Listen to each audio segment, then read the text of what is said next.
There's something uniquely unsettling about a disappearance, something that burrows into the quiet spaces of your mind and refuses to leave. A person here one moment, laughing or talking or simply breathing, and then gone the next, leaving behind only questions that echo louder than any answer. These aren't stories about ghosts or urban legends or things that go bump in the night. These are real people who walked, drove, or flew into an ordinary day and never returned. Families who set the table with one too many plates. Friends who still check their phones for messages that will never arrive. Communities that never quite healed from the wound of not knowing. Tonight, we'll explore 10 of these disappearances, cases where the facts are stranger than fiction, where every lead seems to vanish like morning mist, and where even decades later, someone somewhere is still looking, still hoping, still wondering what happened on that day when everything changed. Our first story takes us to a college town in the American Midwest, to a night that started like any other and ended in a way that defies all logic and explanation. Columbus, Ohio, March 31st, 2006. Spring break was beginning, and for most college students, that meant one thing: celebration. For 27-year-old Brian Shaffer, it meant a night out with friends, a chance to blow off steam after a brutal stretch of medical school finals, and maybe forget, just for a few hours, the grief that had been sitting heavy on his chest since his mother's death just weeks earlier. Brian was the kind of person who seemed to have it all figured out. Handsome, intelligent, driven. A second-year medical student at Ohio State University College of Medicine, with a bright future stretching out before him like an open road. He'd graduated from Ohio State with a degree in microbiology, and now he was on track to become a doctor, though those close to him knew that deep down, Brian's true dream was something different. He wanted to start a band. He wanted to live somewhere tropical, somewhere with Jimmy Buffett vibes and endless summers. He had a Pearl Jam logo tattooed on his arm, a testament to his love of music that ran deeper than any textbook could reach. And he had Alexis Wagoner, also a medical student, also brilliant, also completely in love with him. Their friends and family were certain that Brian was planning to propose to her on their upcoming spring break trip to Miami, a trip they'd been planning for weeks. Life, despite the recent loss of his mother Renee to a rare form of cancer, was moving forward.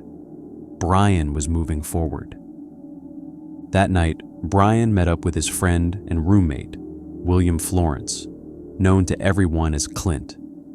The plan was simple: bar hop around the university district, have some drinks, celebrate the end of finals, and enjoy the beginning of spring break.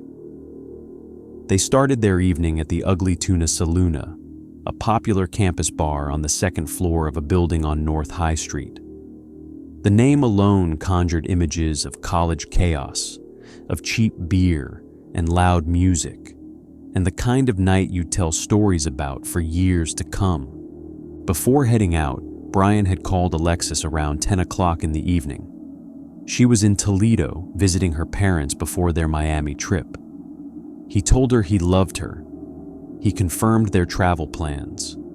Everything was normal. Everything was fine. Brian and Clint bounced between bars, taking shots at each stop, the night unfolding the way thousands of spring break nights unfold for thousands of college students. Around midnight, they ran into Meredith Reed, a friend of Clint's, who offered them a ride back to the Ugly Tuna. They accepted, and the three of them returned to where the night had started. Security cameras captured Brian at 1:55 in the morning on April 1st. He was standing just outside the entrance to the Ugly Tuna, talking to two young women. He looked relaxed, normal, perhaps a bit tipsy, but not dangerously intoxicated. The footage shows him chatting for a moment, and then he turns and walks back into the bar, passing just out of the camera's view. 5 minutes later, the bar closed. Everyone filed out. Clint and Meredith looked for Brian, but couldn't find him. They assumed he'd left on his own, maybe caught a ride home, maybe decided to walk. College students do impulsive things. They didn't panic, not yet. But Brian Shaffer was never seen again. The Ugly Tuna Saloona occupied the second floor of a building under construction. To get there, patrons had to take an escalator up from the ground floor. The entrance where Brian was last seen on camera was the only publicly accessible way in or out at the time. There was a service entrance, a back exit that led through construction areas, but it wasn't clear if Brian could have used it or if he even knew it existed. When his girlfriend Alexis couldn't reach him the next day, she started to worry. When his father Randy, whom Brian had dinner with the night before going out, couldn't reach him either, the worry deepened. Brian had never been the type to disappear. He was responsible, close with his family, devoted to his girlfriend. This wasn't like him at all. Police were called, the investigation began, and immediately things became strange. Detective Walter Graven, who became one of the lead investigators on the case, was puzzled from the start. The security footage from the Ugly Tuna showed Brian entering the bar at 1:55 in the morning, but never showed him leaving. Investigators reviewed hours of tape, examining every person who exited the bar that night. They looked for anyone wearing similar clothing, anyone who might have been Brian in disguise, anyone who could explain how a 6'2" man simply vanished from a second-floor bar with only one working exit. They found nothing. Andre Edwards, one of the original investigators, would later tell Columbus Monthly that after an extensive review of the footage, he could say with 100% certainty that Brian Shaffer did not leave via the escalator. So where did he go? The theories came fast and desperate. Perhaps Brian fell from a construction area. Perhaps he left through the service exit and met with foul play outside. Perhaps he was still inside the building somewhere, trapped or hidden. Perhaps, some whispered, he'd suffered such deep depression after his mother's death that he'd chosen to disappear, to start a new life somewhere else. But none of it made sense. Brian's bank accounts were never touched. His phone never pinged another tower. His belongings were left behind. He had a trip to Miami planned, a future with Alexis, a career ahead of him. Why would he walk away from all of that? Clint Florence, Brian's best friend, initially cooperated with police. He took a polygraph test and passed. But as the investigation wore on and led nowhere, Clint hired a lawyer and refused to take any further tests. This fueled speculation that he knew more than he was saying, that perhaps something had happened between the friends that night, something that ended in tragedy. But no evidence ever emerged to support this theory. Randy Shaffer, Brian's father, would later say that he felt Clint might know something, might have information that could help, but Clint has maintained his silence, insisting through his lawyer that he's told police everything he knows. Alexis continued to call Brian's phone every night before bed, a ritual of desperate hope. Usually it went straight to voicemail, the battery long dead. But one night in September, 6 months after Brian disappeared, the phone rang 3 times before going to voicemail. Cell phone towers picked up the signal near Hilliard, Ohio, about 14 miles northwest of Columbus. Police investigated, but found nothing. Was someone using Brian's phone? Had it been turned on accidentally? Was Brian himself calling out, somehow, from wherever he was? The questions multiplied, but the answers never came. Randy Shaffer, already devastated by the loss of his wife just weeks before Brian disappeared, threw himself into the search for his son. He consulted psychics. He walked the banks of the Olentangy River, convinced by one medium that Brian's body was in the water near a bridge pier.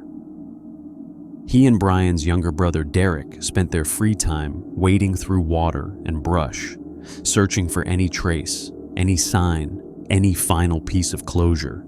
In September of 2008, tragedy struck the family again.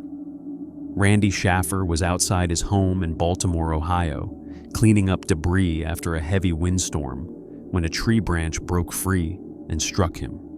He died from his injuries. He never learned what happened to his son. He never got his answers. And then something strange happened. When Randy's obituary was posted online, someone left a message in the condolence book. It said, "To Dad, love Brian, Virgin Islands." Was it a cruel prank? Was it Brian himself, alive somewhere, reaching out in the only way he could? Some claim the IP address was traced, but the lead went nowhere. Just another mystery layered on top of mysteries. Years passed. The case went cold, though it never truly stopped haunting those who knew Brian or those who'd followed his story. In 2014, Columbus police told reporters they were still receiving at least 2 tips a month through Crime Stoppers. None had proven useful. The evidence filled 4 boxes of files. Everyone involved admitted the same thing. They had no idea what happened to Brian Shaffer. The theories persist to this day. Some believe he suffered a mental breakdown, overwhelmed by grief over his mother's death, and wandered off to start a new life. But this doesn't account for how he left the bar unseen, why he never accessed his money, or why he would abandon Alexis and his family without a word. Others believe he was the victim of foul play, perhaps killed by someone in the bar, or shortly after leaving through the service exit. But no body was ever found, no evidence of violence ever discovered.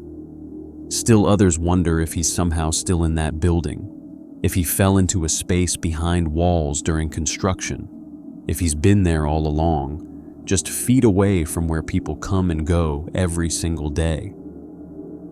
The Ugly Tuna Saloona is no longer open. The building remains, a silent witness to whatever happened that night. And somewhere, perhaps in the Virgin Islands, or perhaps nowhere at all, there might be answers waiting to be discovered about what happened to Brian Shaffer, living under another name, with another life, for reasons we'll never understand.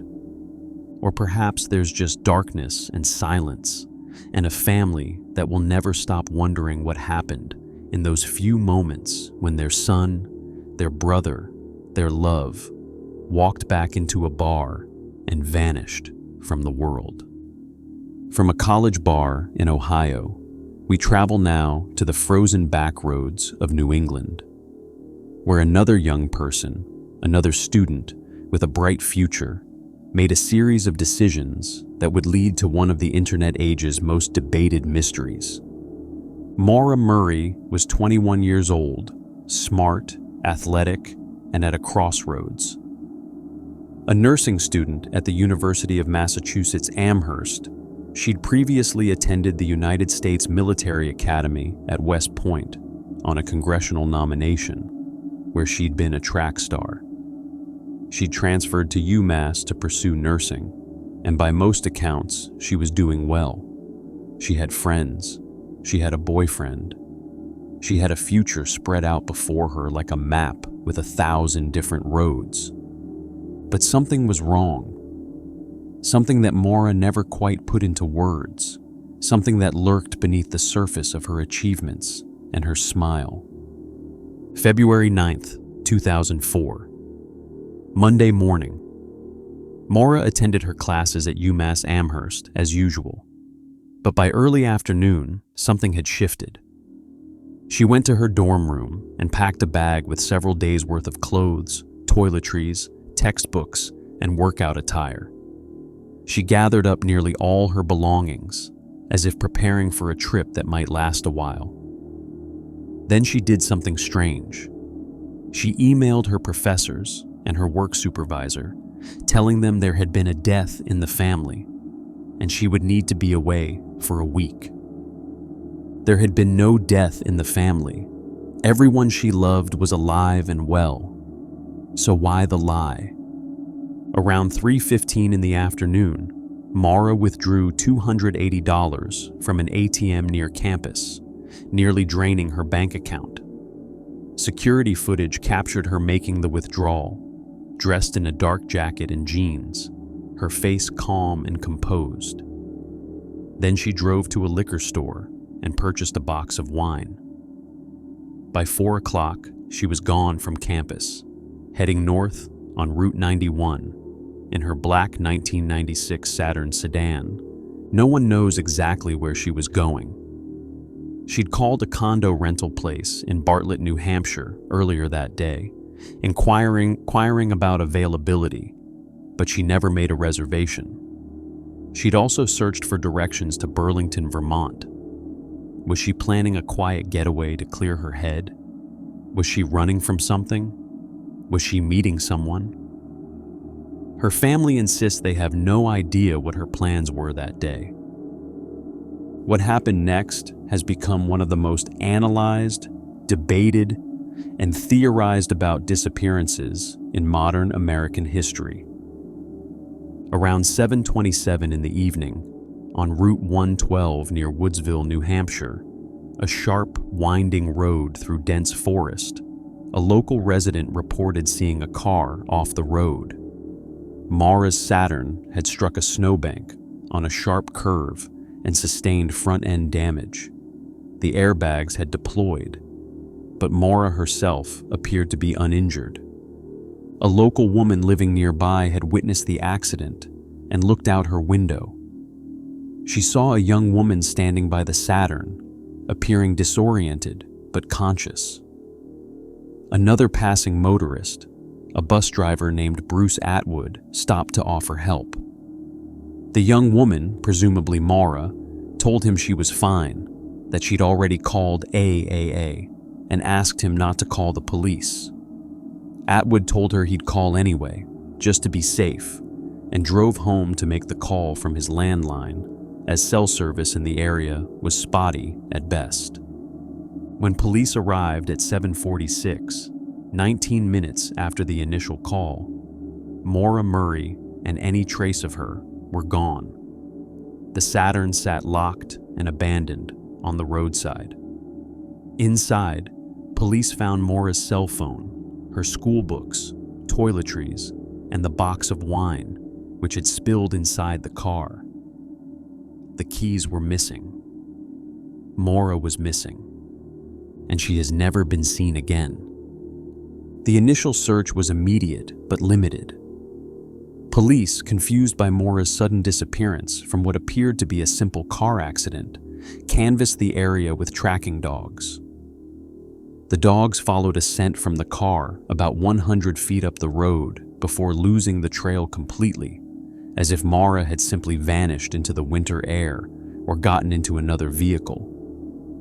Helicopters searched the surrounding woods. Volunteers combed through the forest. Nothing. As investigators dug into Maura's life, trying to understand why a college student would abandon a wrecked car on a dark, freezing road, they uncovered troubling details. Just 2 days before her disappearance, Maura had been visiting her father at UMass Amherst when she borrowed his car to go to a party. On her way home, she struck a guardrail, causing $8,000 in damage to his vehicle. No tickets were issued, but the incident clearly rattled her. Then there was the credit card fraud charge from a few months earlier. Maura had been accused of using a stolen credit card number to order pizza and other food items. The charge was ultimately dismissed as long as she maintained good behavior. Were these incidents connected to her disappearance? Her father insists no, that Maura wouldn't have run away over such relatively minor issues. But others aren't so sure. The case grew more complicated when cell phone records revealed that on the night of her disappearance, Maura's phone had been in the area of Route 112, matching witness accounts. But in the days leading up to February 9th, she'd been making calls from different locations, and investigators noticed she'd been in contact with several men, including her boyfriend, Billy Rausch, who was stationed in Oklahoma at the time. Some have theorized that Maura was having an affair, that she was pregnant, that she was meeting someone that night and something went terribly wrong. But all of this is speculation, theories built on fragments of information and the desperate need to make sense of the senseless. Maura's family has been relentless in their search. Her father, Fred, now deceased, spent the rest of his life driving to New Hampshire nearly every weekend, walking the roads and forests, putting up flyers, following up on tips. Maura's siblings, particularly her sister Julie, have become fierce advocates, launching podcasts, creating websites, using social media to keep the case alive in the public consciousness. Julie has said that not knowing is the worst torture, that at least with death there's closure, but with disappearance, there's only the endless, gnawing hope that maybe, just maybe, Maura is still out there somewhere.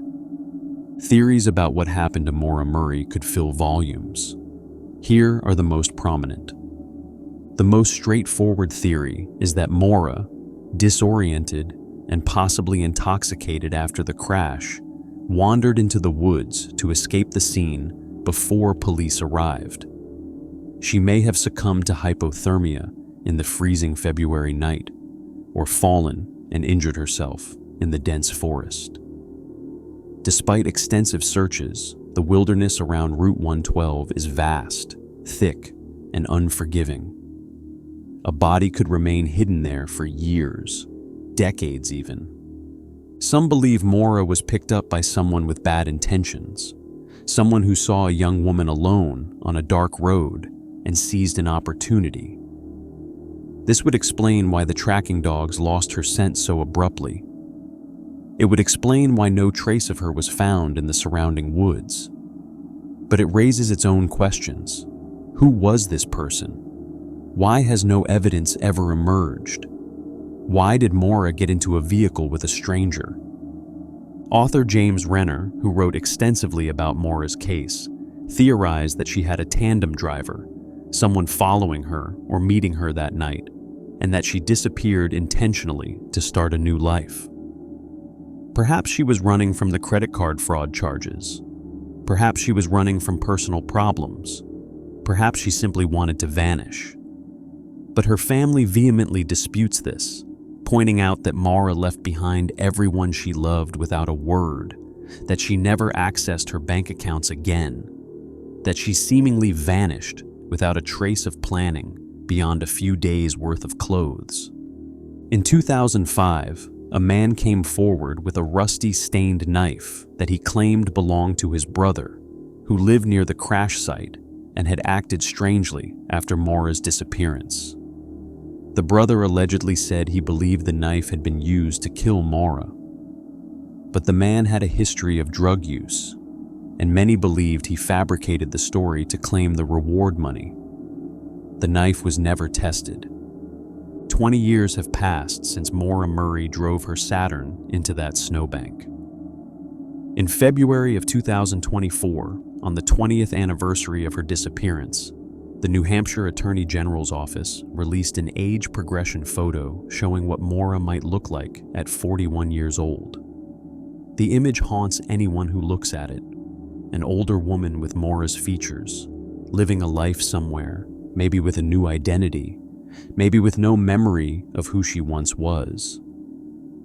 Or maybe she's not living at all. Maybe the woods claimed her that night, and she's been there all along, waiting to be found. The case remains open. Tips still come in. The New Hampshire Cold Case Unit continues to investigate. And somewhere, Maura Murray's family wakes up every morning to the same question they've been asking for 20 years. What happened to Maura? The road where she disappeared is still there, still winding through those same dark woods.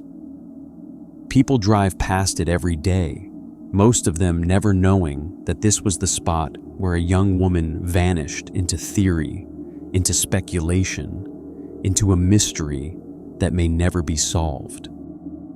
Our next case takes us south to a quiet town where something impossible happened on Valentine's Day, where a child made a choice that no one has ever been able to explain, walking out into a storm that would claim her forever. Valentine's Day, 2000. Shelby, North Carolina. While most of the town slept peacefully, preparing to wake to chocolates and roses and expressions of love, something impossible was happening on the dark stretch of North Carolina Highway 18. A 9-year-old girl was walking alone in the rain. Asha Degree was not the kind of child who wandered. She was shy, quiet, a 4th grader at Falston Elementary School who loved reading and playing basketball. She lived with her parents, Harold and Aquila, and her 10-year-old brother, O'Brien, in a modest house on Oakcrest Drive. The Degrees were a close-knit family, the kind where everyone ate dinner together and no one left the house without saying where they were going. They went to church together. They looked after each other. Asha was loved, protected, safe, until she wasn't.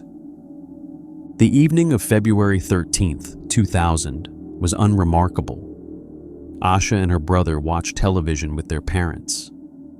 They went to bed at their usual time, around 8:30. Their father Harold checked on them before he went to sleep himself around 2:30 in the morning.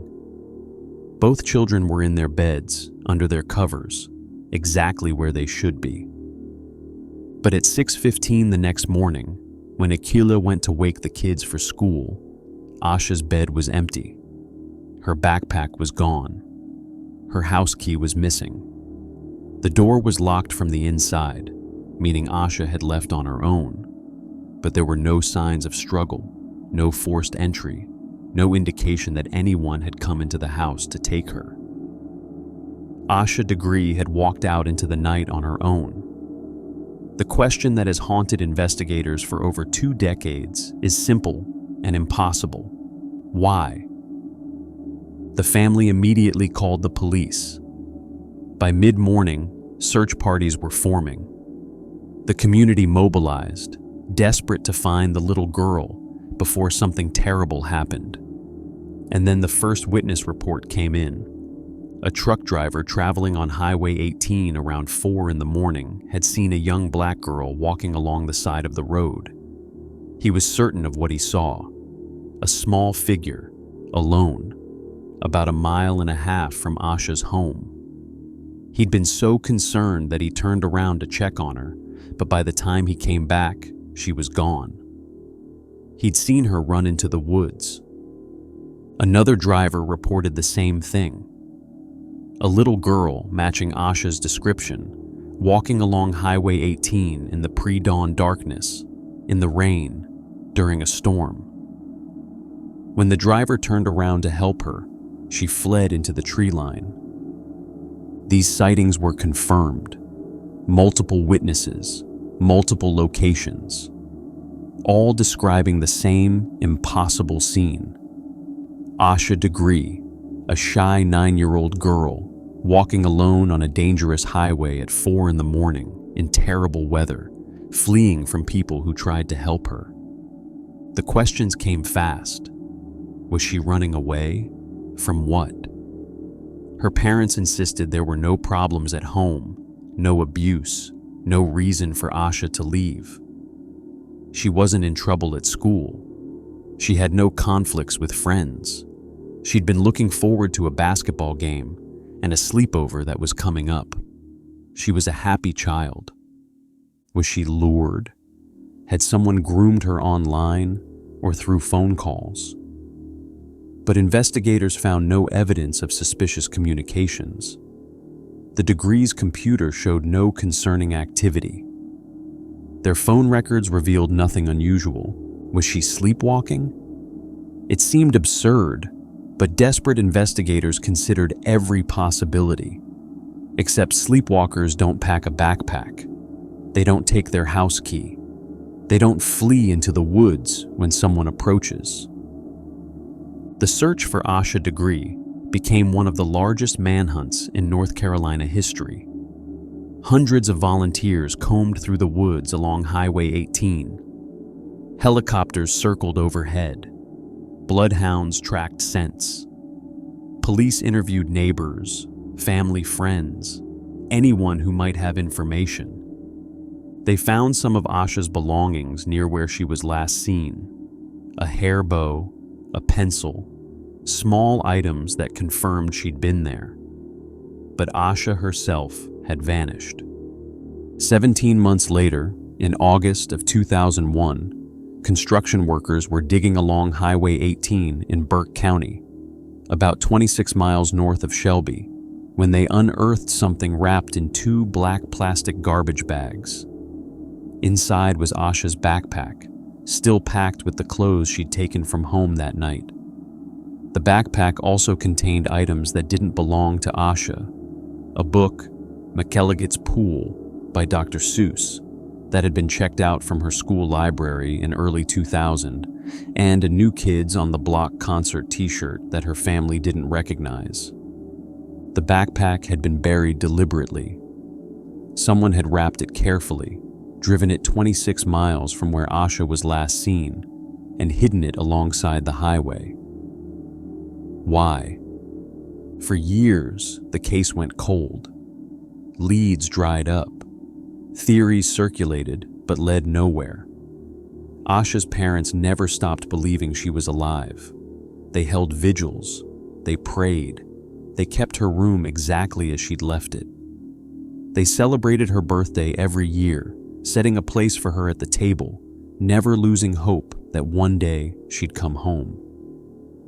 Then, in September of 2024, 24 years after Asha disappeared, investigators made their move. The FBI, the North Carolina State Bureau of Investigation, and the Cleveland County Sheriff's Office executed search warrants at multiple properties in Cleveland County. They were looking for evidence connected to Asha's disappearance, and specifically, they were looking at a family named Dedman. Search warrants revealed stunning new information. DNA evidence from items in Asha's backpack linked to Annalee Dedman Ramirez, who was 13 years old at the time of Asha's disappearance, and to Russell Bradley Underhill, a man who died in 2004. The Dedman family owned property in Shelby. They had 3 daughters in 2000, and investigators now believed that Roy and Connie Dedman, the parents, were suspects in Asha's case. The warrants stated that investigators believed Asha had been pulled into a green vehicle the morning she disappeared and that her body was concealed. For the first time, authorities publicly stated what many had suspected. Asha Degree was the victim of a homicide. The revelation sent shockwaves through the community. Who were the Dedmans? How did they know Asha? What happened that night? According to search warrants unsealed in 2024, in the mid-2000s, a man named Mellentine attended a house party with some of the Dedman daughters. During the party, one of them, Lizzie Foster, née Dedman, was reportedly sobbing uncontrollably and allegedly made statements about Asha Degree. Mellentine reported this information to police in 2024, 2 decades after hearing it. He later took a polygraph test, and according to the warrants, he passed. In February of 2025, police seized cell phones belonging to Roy Dedman and his daughters, believing they contained evidence of obstruction of justice. The case, dormant for so long, suddenly exploded with activity. Searches, seizures, press conferences. The Dedman family, through their lawyer, denied any involvement, insisted they knew nothing about Asha's disappearance. But the evidence suggests otherwise. The DNA, the backpack, the vehicle, the alleged confession at a party. The pieces, after 25 years, might finally be coming together. As of today, no arrests have been made. The investigation continues. Asha's parents, now in their 60s, still believe their daughter is alive. Asha Degree said in a recent interview, "I believe she's still alive. Until somebody can prove me wrong, I'm still going to believe that, because all I have is hope." But most investigators and observers believe that Asha Degree died the night she walked into that storm, that she was likely taken by someone who knew her or knew of her, possibly someone who groomed her into leaving her house, someone who may have promised her something or threatened her with something that made a shy 9-year-old girl walk away from safety into danger. The questions remain. Why did Asha leave her house that night? Who was she meeting? What happened in the moments after she ran into those woods, after the truck drivers turned around and lost sight of her? Where is she now? Shelby, North Carolina, will never forget Asha Degree. They call her Cleveland County's sweetheart.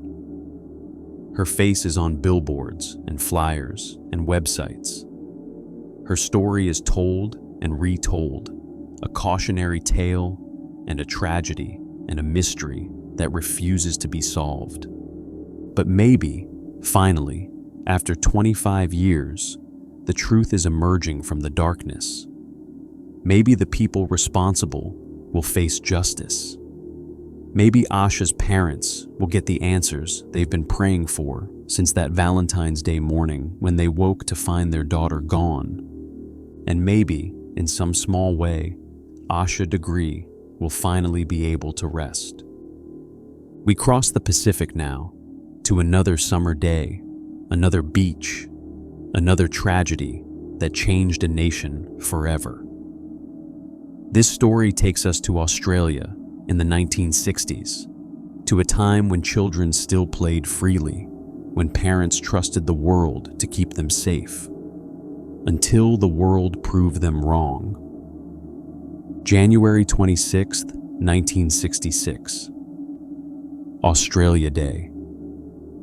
The height of summer in Adelaide, South Australia, where temperatures soared and families flocked to the beaches to escape the heat. Glenelg Beach, with its golden sand and gentle waves, was a favorite destination, especially for families with children.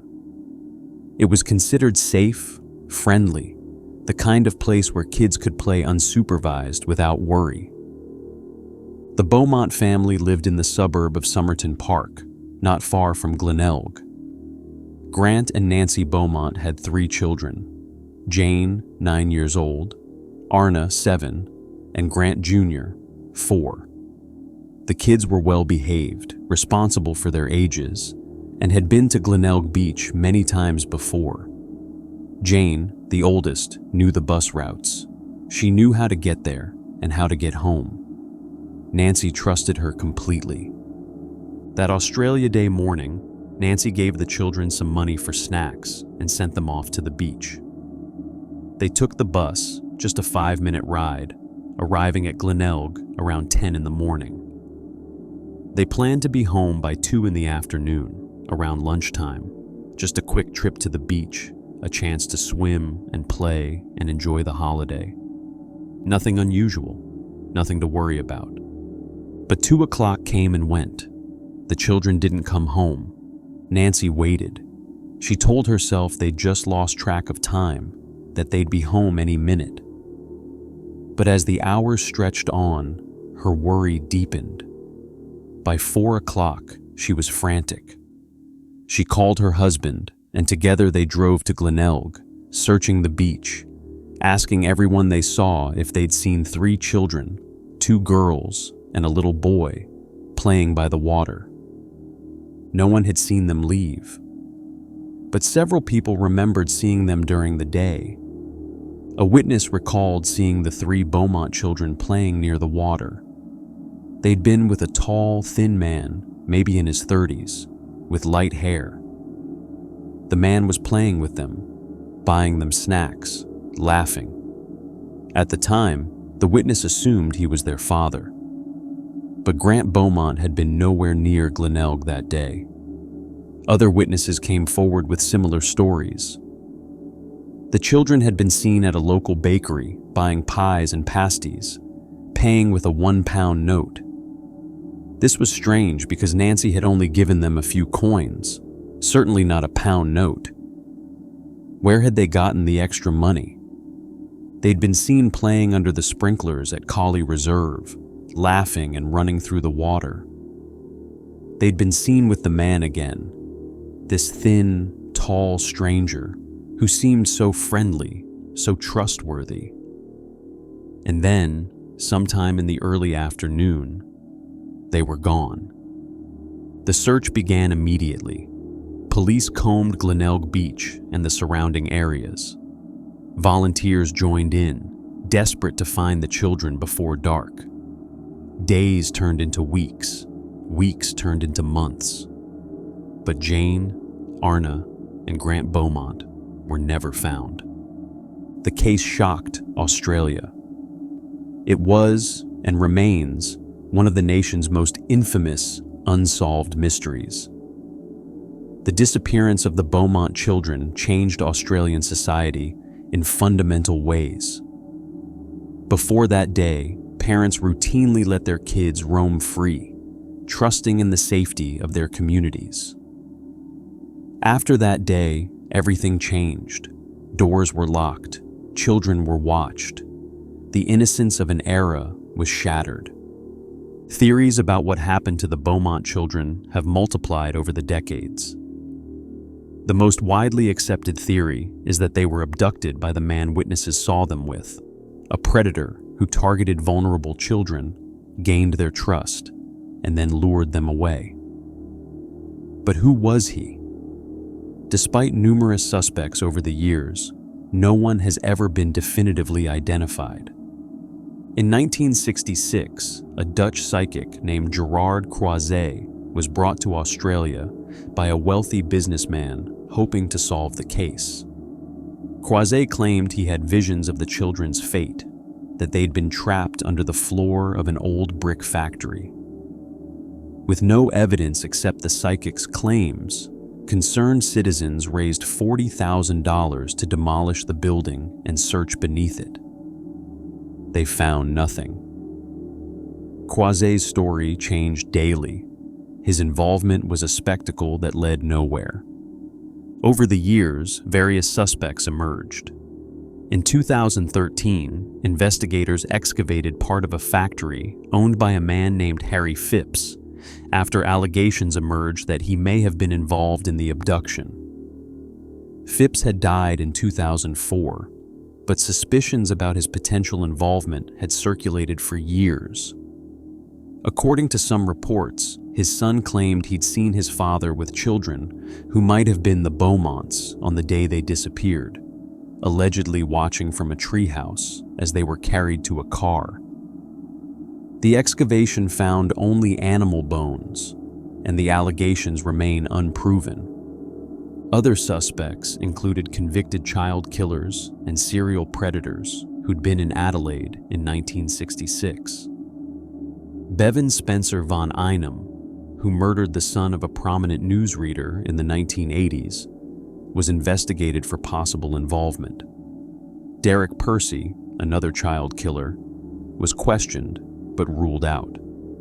James O'Neill, who murdered a 9-year-old boy in Tasmania in 1975, told several people he was responsible for the Beaumont disappearance, but no evidence connected him to the case.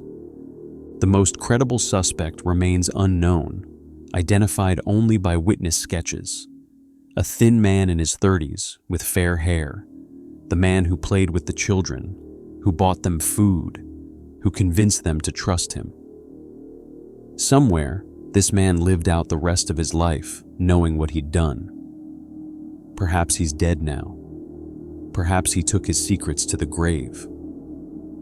Nancy and Grant Beaumont never stopped looking for their children. They never stopped hoping. They left their porch light on every night, a beacon calling their kids home. They kept the children's rooms exactly as they'd been on the morning of January 26th. They aged under the weight of not knowing, their marriage eventually crumbling under the strain.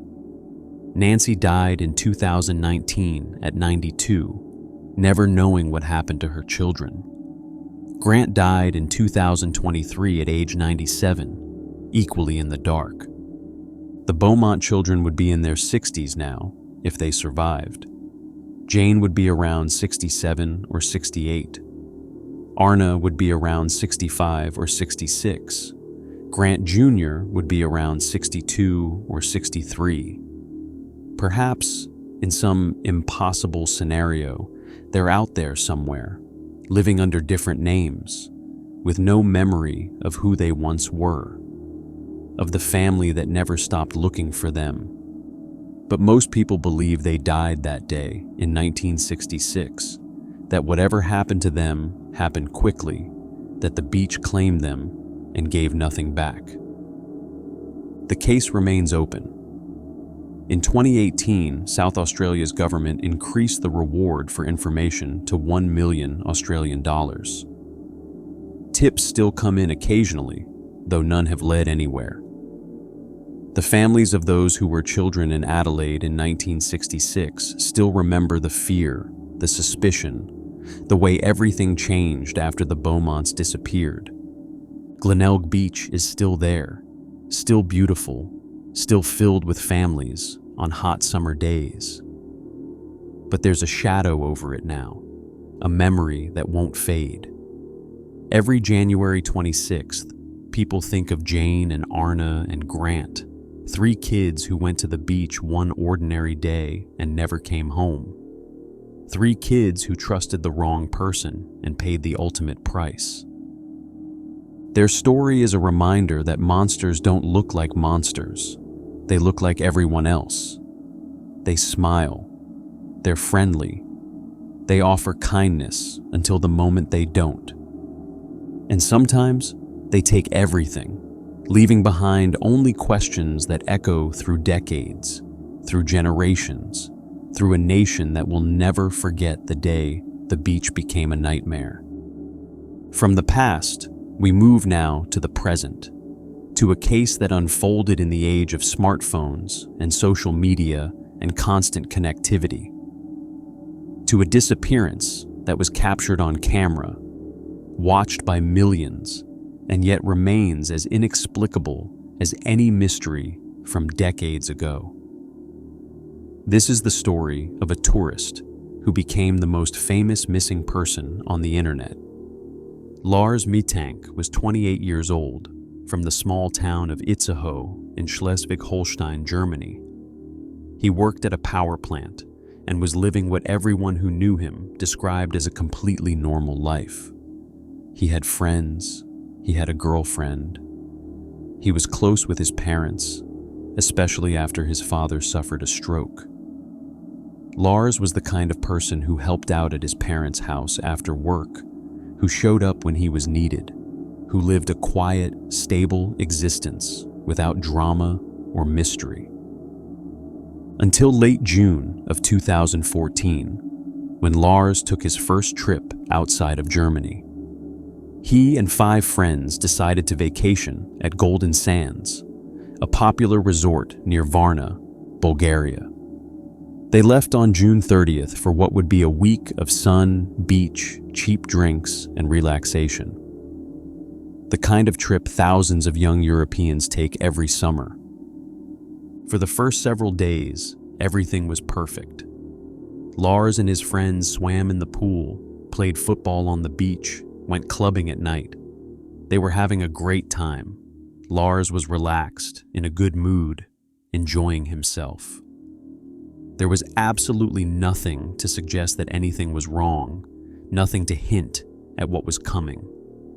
Then came July 6th, 2014, the day before they were scheduled to fly home. That evening, Lars and his friends were at a local bar when Lars got into an argument with some other German tourists. The disagreement was over football, specifically a rivalry between Bayern Munich and SV Werder Bremen. Lars was a Werder Bremen supporter. The other men were Bayern fans.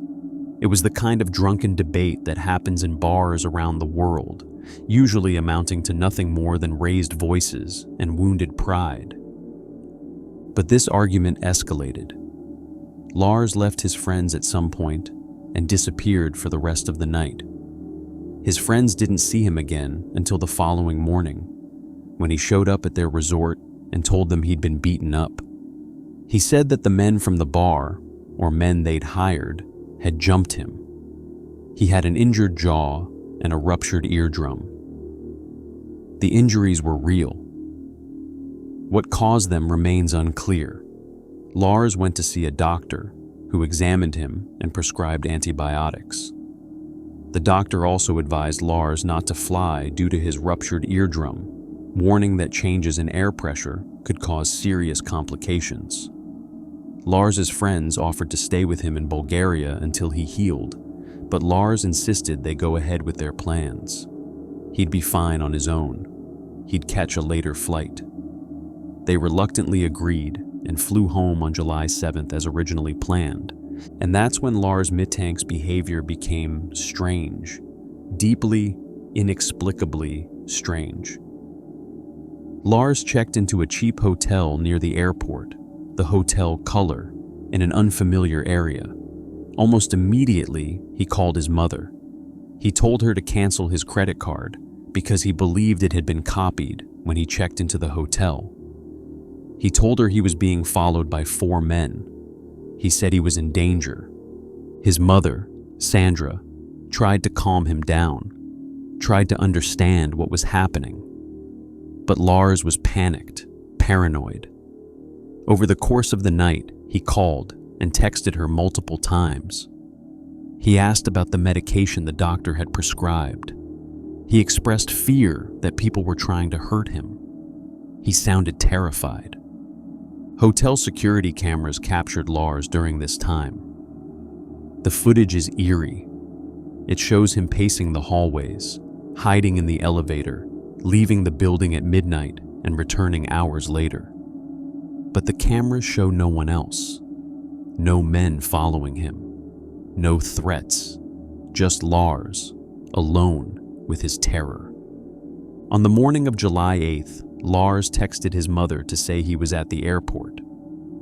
She transferred money to his account and bought him a bus ticket home, believing he'd be back in Germany by the end of the day. Lars went to see the airport doctor for a final check to make sure he was cleared to fly. The doctor approved him. Lars was in the doctor's office when a construction worker entered to do some work. And then something in Lars snapped. Security footage from Varna Airport shows what happened next. Lars suddenly leapt up from his seat in the doctor's office. He was seen and heard shouting, "I don't want to die here!" He ran. He left his luggage, his passport, his phone, his money, everything behind. He sprinted through the airport terminal, past shocked travelers and security guards, out the exit, across the parking lot. He climbed over a fence and ran into a field of sunflowers bordering the airport. That footage, captured on July 8th, 2014, around 8:30 in the morning, is the last confirmed sighting of Lars Mittank. He has never been seen or heard from again. The mystery of Lars Mittank became a sensation online, largely because of that airport footage. The video went viral, viewed millions of times on YouTube and across social media. people around the world watched a terrified young man flee into a sunflower field and vanish. The case became known as the most famous missing person on YouTube. But behind the viral video was a grieving family and an impossible mystery. What happened to Lars in those 2 days between his friends leaving and his disappearance? What caused his paranoia? Why did he run from the airport? The theories are numerous and troubling.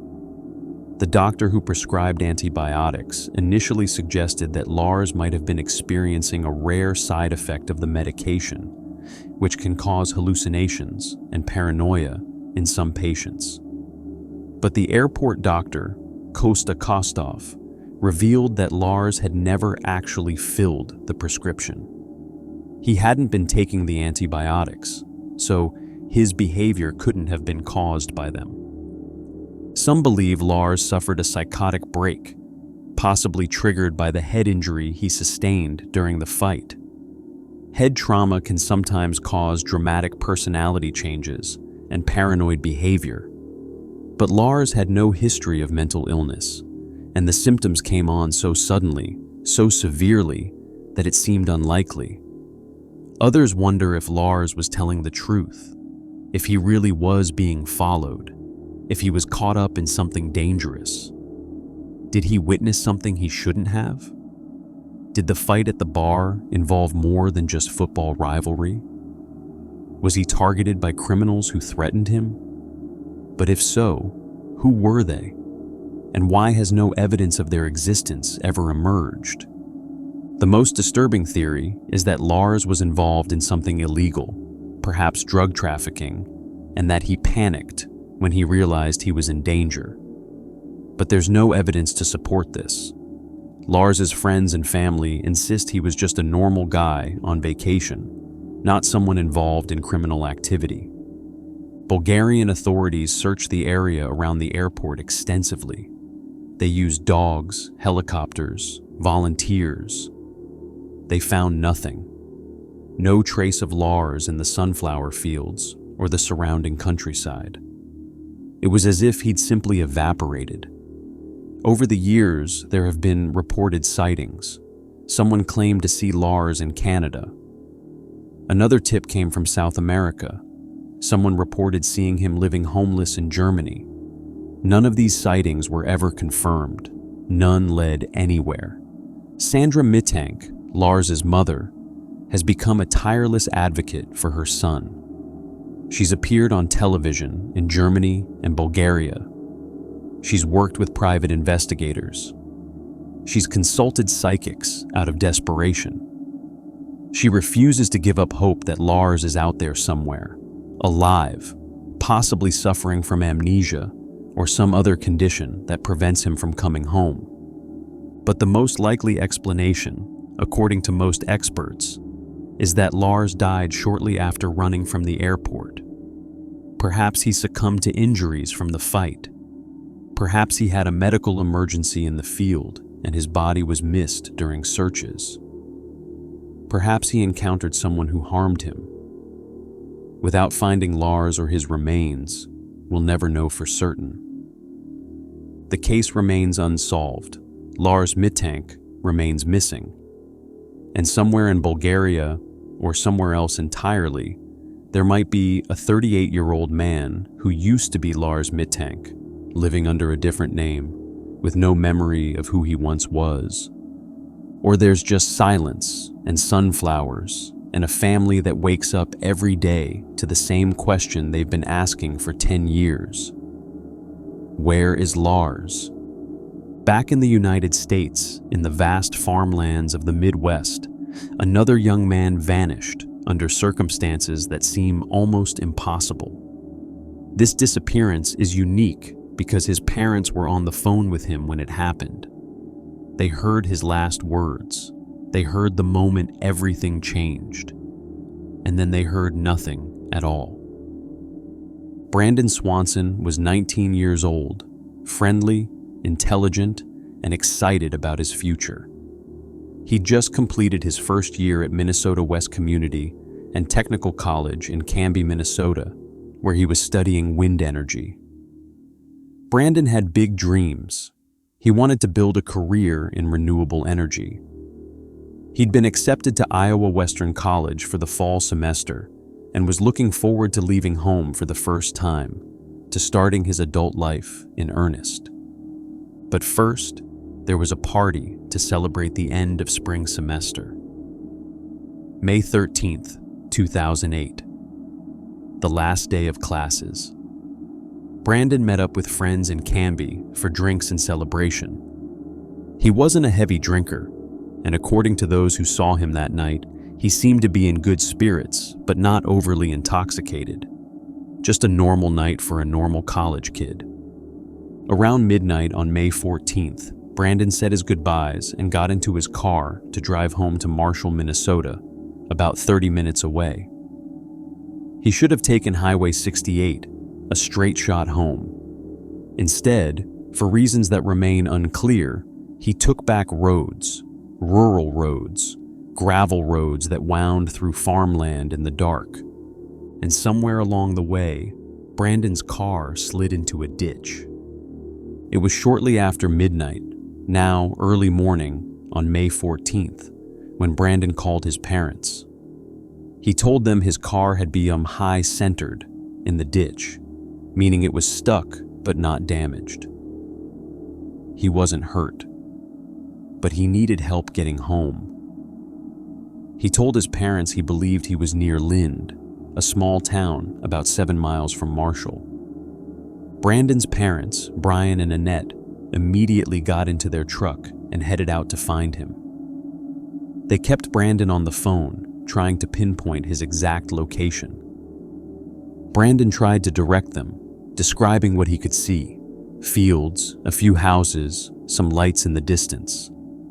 His parents drove to where he said he was, flashing their headlights. Brandon said he'd flash his lights back, but they couldn't see each other.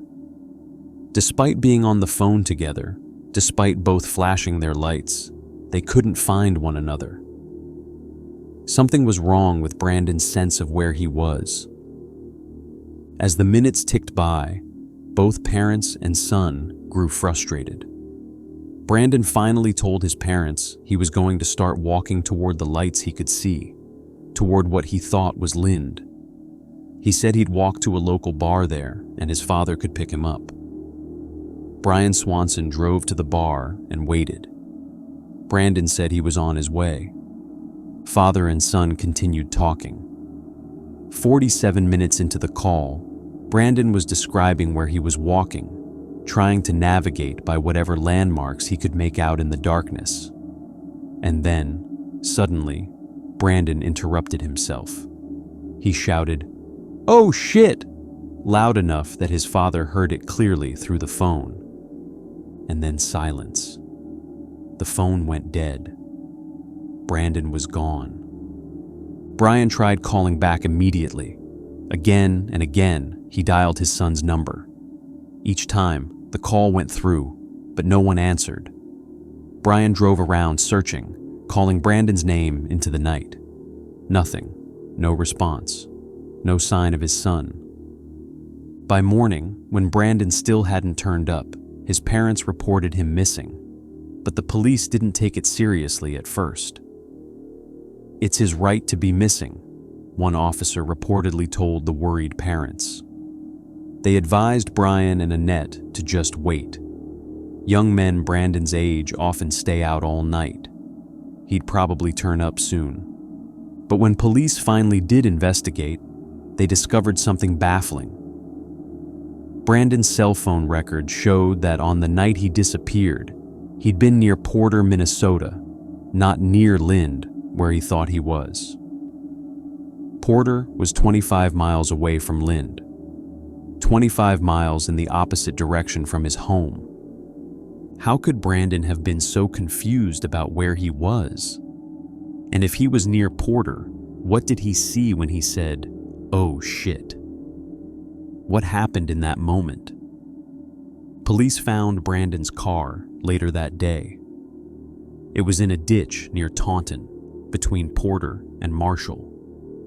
just where the cell phone records indicated it should be. The car was locked. Brandon's keys were missing. There was no sign of struggle, no blood, no indication that Brandon had been hurt in the accident. The car simply sat there, abandoned, while its driver had vanished into the night. Search efforts began immediately. Tracking dogs were brought in. They picked up Brandon's scent from the car and followed it to the Yellow Medicine River. The dogs tracked the scent along the riverbank and even across the water, suggesting Brandon had been there. But then the scent disappeared completely, as if Brandon had simply ceased to exist. The Yellow Medicine River became the focus of intense searching. Was it possible Brandon had fallen into the water and drowned? The river was high and flowing fast in May. In some places it was shallow, knee-deep. In others, it plunged to depths of 15 feet. If Brandon had fallen in while disoriented in the darkness, he could have been swept away. But searches of the river found nothing. Divers scoured the depths. Volunteers walked the banks. Months turned into years. No body was ever found. The mystery deepened when it was learned that Brandon's cell phone remained active for days after his disappearance. It was pinging cell towers, indicating it was being turned on and off. Was someone using Brandon's phone? Was Brandon himself alive somewhere, unable or unwilling to call for help? Brandon's parents, Brian and Annette Swanson, channeled their overwhelming grief into the search. Their son had simply vanished while talking to them on the phone. They'd heard his last words. They'd been right there, just on the other end of the line, unable to help him. The theories about what happened to Brandon Swanson have been debated endlessly. The most widely accepted theory is that Brandon fell into the Yellow Medicine River, or another body of water in the area, and drowned. The tracking dog's behavior supports this. The "oh shit" could have been Brandon realizing he was about to fall. But if this happened, why was his body never found? Another theory is that Brandon fell into an abandoned well or cistern, common in rural Minnesota farmland. These structures are often overgrown and difficult to see in the dark. Brandon could have walked right over one and fallen in, where his body remains to this day. But despite extensive searches of the area, no such structure containing Brandon's remains has been found. Some have suggested foul play, that Brandon encountered someone who harmed him. But there's no evidence of this. Brandon was in a remote area on back roads late at night. Who would have been out there? And why would they harm a college kid who just had a minor car accident? The most troubling theory, one that some investigators have quietly considered, relates to the so-called smiley face murder theory. This theory suggests that a network of killers has been targeting young men, drowning them, and leaving smiley face graffiti near the recovery sites. Most law enforcement agencies dismiss this theory as conspiracy thinking. But Brandon's case has some of the markers. A young man, alone at night near water, vanishing without a trace. Whatever happened to Brandon Swanson, his disappearance led to real change. His parents channeled their grief into action. They lobbied the Minnesota State Legislature to pass what became known as Brandon's Law, which requires law enforcement agencies to immediately begin investigating missing adult cases rather than assuming the person will return on their own. The law has helped other families get the quick response that might save lives. But it couldn't save Brandon. He remains missing. His case remains open. Over 122 square miles have been searched. Countless volunteers have walked those fields. The Minnesota Bureau of Criminal Apprehension has taken over as the lead agency. Tips still come in, though none have led to Brandon. The Swansons left their porch light on every night for years, a symbol of hope that Brandon would find his way home. But as time passed and hope faded, the light became something else, a memorial, a reminder, a way of saying that Brandon was still loved, still missed, still out there somewhere, even if only in memory. And somewhere in rural Minnesota, under a field or at the bottom of a river or in a place no one has thought to look, Brandon Swanson might still be there, waiting to be found, waiting for the moment when the mystery finally, mercifully, comes to an end. We travel back in time now, to Christmas Eve in the 1940s, to a night when joy should have filled a household, but instead brought a tragedy so strange, so haunting, that it continues to baffle investigators and researchers more than 7 decades later. This is a story about fire and suspicion and 5 children who may or may not have perished in the flames. Christmas Eve, 1945. Fayetteville, West Virginia. The Sodder family was settling in for the night, preparing for Christmas morning and all the joy it would bring. George and Jenny Sodder had 10 children, a large, boisterous household filled with life and love and the kind of chaos that comes with raising a big family. 9 of the children were home that night. The oldest son, Joe, was away in the military, recently discharged from the Army after serving in World War II. The younger children had stayed up late, playing with toys their older sister Marion had bought them. George and his 2 oldest sons, John and George Jr., had gone to bed early, exhausted from a long day working at George's coal trucking business. Jenny put the youngest, 3-year-old Sylvia, to bed with her around 10:30. The house was warm, filled with the anticipation of Christmas morning. Around 1 o'clock in the morning, Jenny was awakened by a loud bang on the roof, as if something had been thrown against the house. She got up, looked around, saw nothing unusual, and went back to bed. But about 30 minutes later, she woke again. This time, she smelled smoke. She jumped out of bed and realized that George's office, downstairs near their bedroom, was engulfed in flames. Fire was spreading rapidly through the first floor. She screamed for George, who bolted awake. Together, they began frantically trying to save their children. Marion, who had fallen asleep on the couch, grabbed Sylvia and ran outside. George Jr. and John ran downstairs, though John's account of what he did varies. He first said he tried to wake his siblings upstairs, but couldn't reach them because of the smoke and flames. Later, he said he'd only shouted up at them. The details are muddied by trauma and time, but the critical fact remained. 5 children were still upstairs. Maurice, 14. Martha, 12. Louis, 9. Jenny, 8. Betty, 5.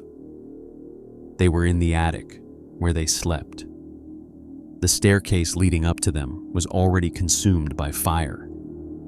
George tried desperately to reach them. He broke a window to re-enter the house, but the smoke and heat drove him back. He tried to move one of his trucks close to the house so he could stand on it and reach the second-floor windows, but the trucks wouldn't start. Both of them. It was as if they'd been sabotaged. He looked for his ladder, the one that usually stood against the house. It was gone. He searched frantically, but the ladder had disappeared. The family could only watch as their home burned. Neighbors called the fire department, but there was a problem. The phone operator didn't answer. Multiple calls were made from different locations, but no one could get through to emergency services. Finally, a neighbor drove into town and found Fire Chief F.J. Morris personally, rousing him from his home. The fire department was only 2.5 miles away, but they didn't arrive until 8 o'clock in the morning. By then, the Sodder house had burned to the ground. Only the foundation remained. When the fire department finally searched the ruins, looking for the bodies of the 5 children who'd been trapped inside, they found something impossible. They found nothing. No remains, no bones, no teeth, nothing. Fire Chief Morris suggested that the fire had burned hot enough to completely cremate the children, reducing them to ash. But experts immediately disputed this. House fires don't burn hot enough to completely cremate human remains, especially not bones. Even in professional crematoriums, which burn at much higher temperatures than any house fire, bone fragments remain. Always. George and Jenny were told their children were dead, that the fire had consumed them completely. But as the shock wore off and questions began to surface, they started to wonder if that was true. In the days and weeks after the fire, strange details emerged. A life insurance salesman had visited the Sodders a few months before the fire. When George refused to buy a policy, the man became angry. He warned George that his house would go up in smoke and his children would be destroyed because of the dirty remarks George had been making about Mussolini. George, who had emigrated from Italy as a teenager, was vocally critical of the fascist dictator. The salesman's threat had seemed like hot air at the time. Now, it seemed prophetic. Another stranger had appeared at the house weeks before the fire, asking about hauling work. He wandered to the back of the property and pointed at the fuse boxes, warning George that they would cause a fire someday. But George had just had the wiring inspected. The local power company had pronounced it safe. Why would a stranger make such a specific, ominous comment?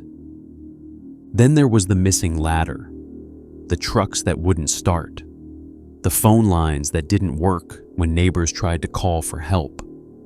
All of it pointed to something deliberate, something planned. And then the sightings began.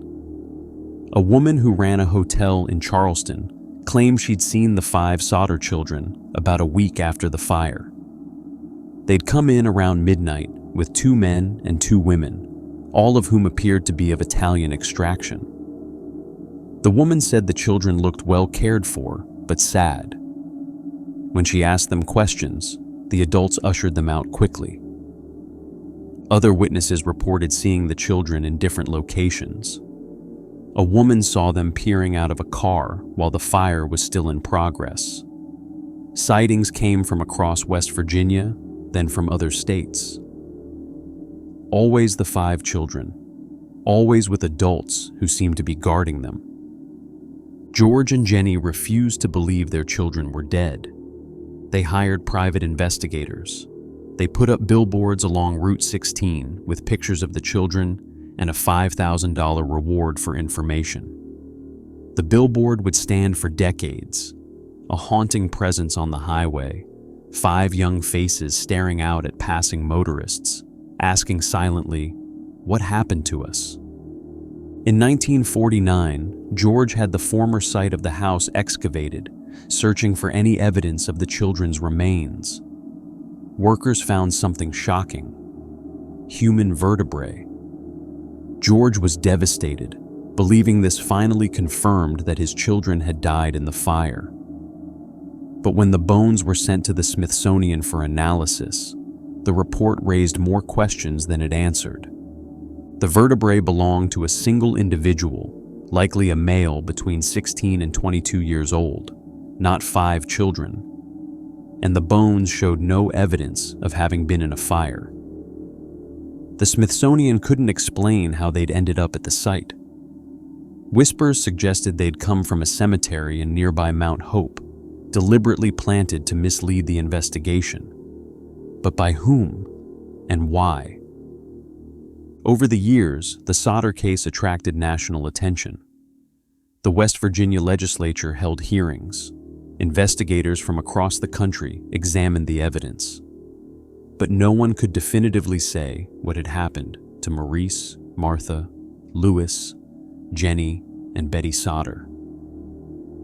In 1968, nearly 23 years after the fire, Jenny Sodder received a strange envelope in the mail. Inside was a photograph of a young man who looked remarkably like Louis might have looked as an adult. On the back, written in broken English, was a cryptic message. The family desperately tried to track down the source of the photograph. They traveled to Kentucky, where the photo was supposedly taken, but the trail went cold. The young man in the picture was never identified, and whether the photo was genuine or a cruel hoax remains unknown. George Sodder died later that year, never knowing what happened to his children. Jenny continued living in the family home, wearing black mourning clothes every day for the rest of her life. She tended a memorial garden on the site where the house had stood, 5 feet of dirt covering the basement where the fire had started. She died in 1989 at age 85, still believing her children were alive somewhere.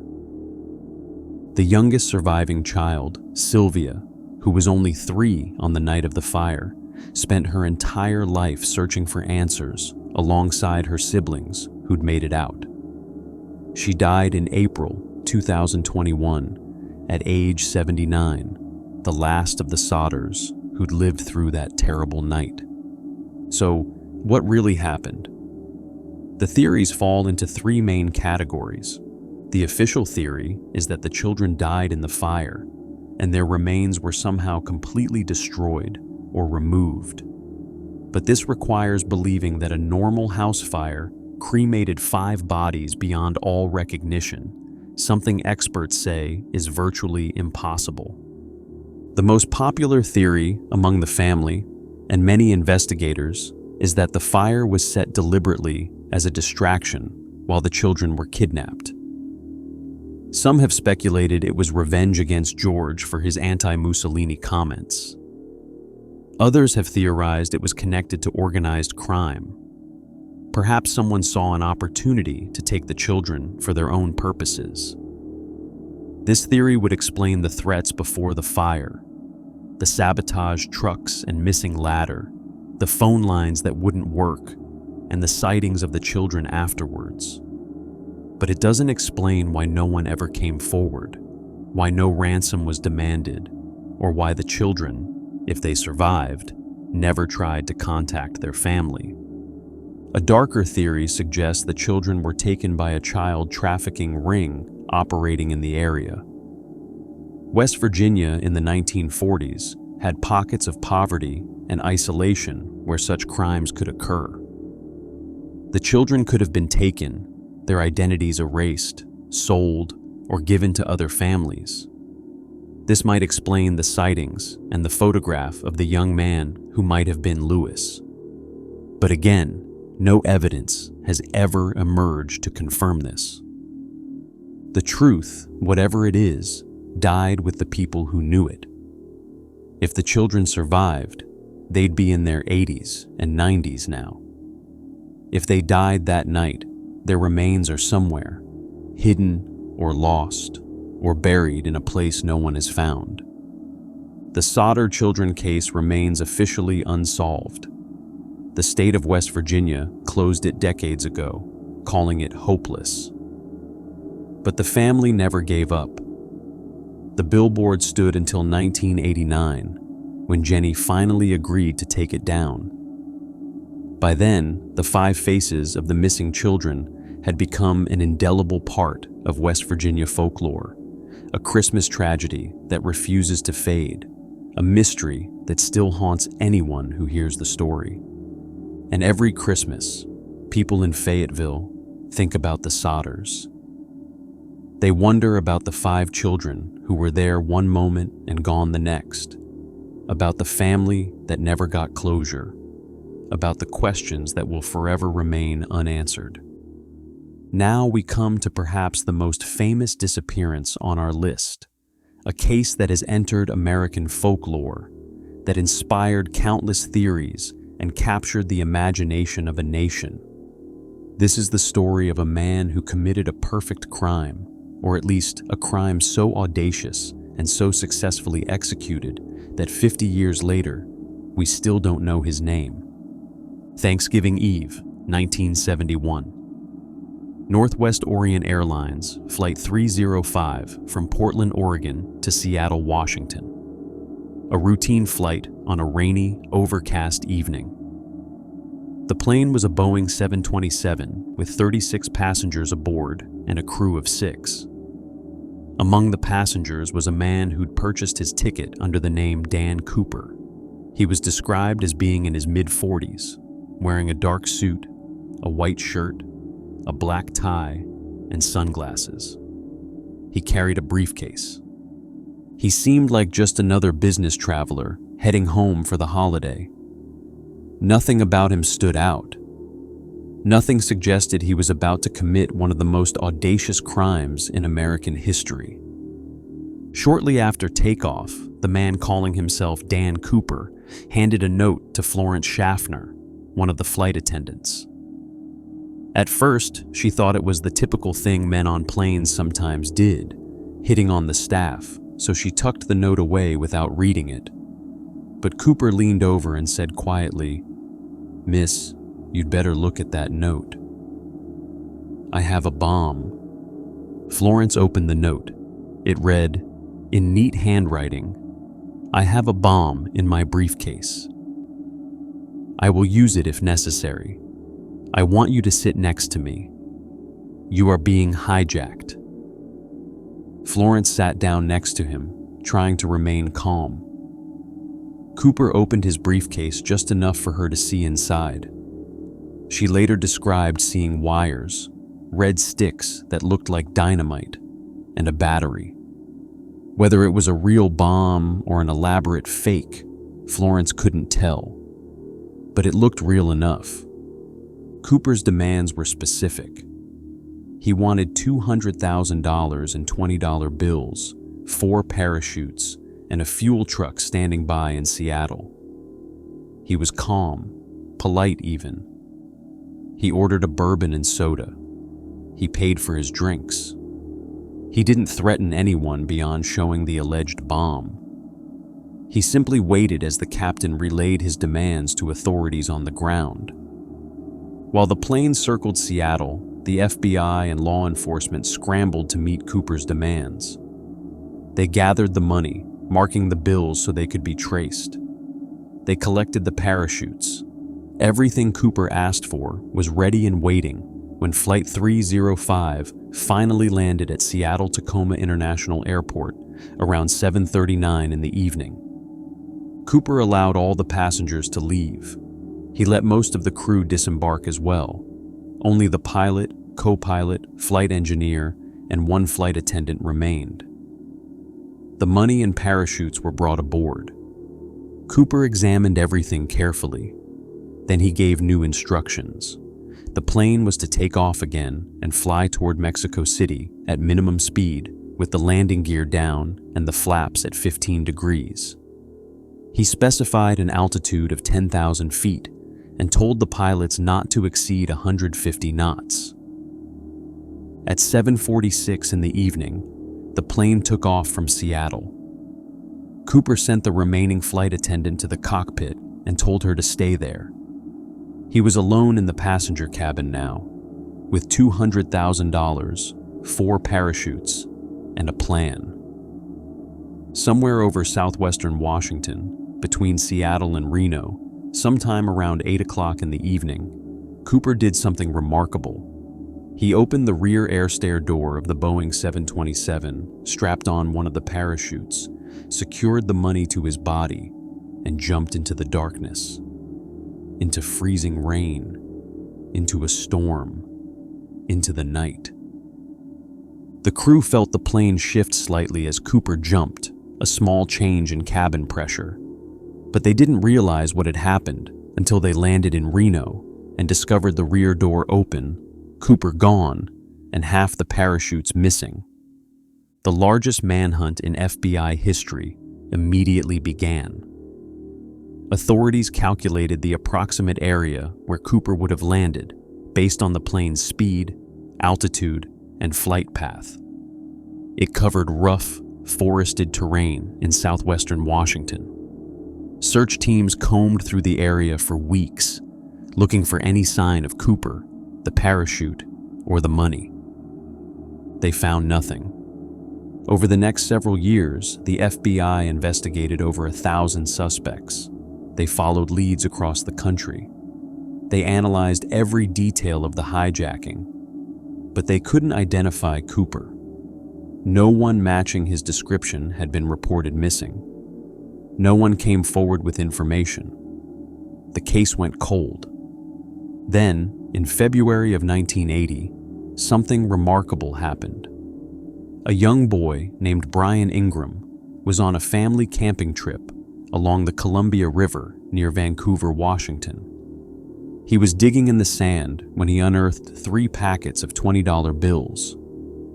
The money was badly degraded, falling apart, but the serial numbers were still legible. The FBI confirmed it.